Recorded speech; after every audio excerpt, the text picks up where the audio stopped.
So there's something called Baader-Meinhof phenomenon, and it's really interesting.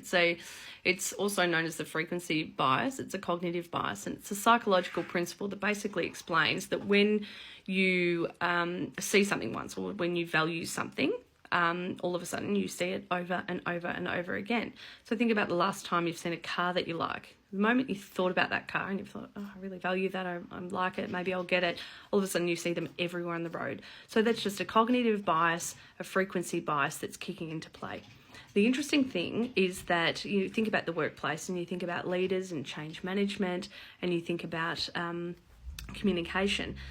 If really effective leaders can use the frequency bias to their favour to create really good, positive cultural change. So say, for example, if teamwork is something that you really want to work on, then you will bring teamwork to the attention of your team and individuals in your team, and you would place the value on it in whatever mechanism that you want to do.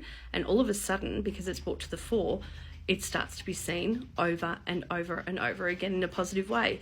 Change managers and people who in charge of any kind of change management in an organisation and any kind of transformation that needs to occur do the exact same thing. So once they've looked at the strategic objectives that they're trying to achieve, what in fact they do is they will craft out specific key messages that are to be reiterated throughout the organisation, whereby the behaviours need to obviously be cultivated.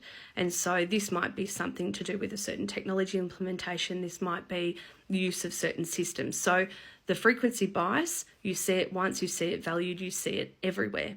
It can also be something, though, that is some ineffective leaders without realising will actually cultivate negative behaviours in their teams. So by highlighting negative behaviours or highlighting specific things that may or may not be there, if the leader actually draws attention to that, all of a sudden the team sees it everywhere, or the leader sees it everywhere. So the frequency bias is, oh, we're not really good, or we're not this, or we're not that. It can really, erode the fabric of a really good culture by just eradicating any kind of trust or whatnot. So you've got to really be careful whenever you're acknowledging any kind of cognitive biases that are innately existing in individuals, because what we basically want to do is, if you do implement these psychological insights into the workplace, you want to make sure that you do so in a really responsible way. It's certainly something to think about.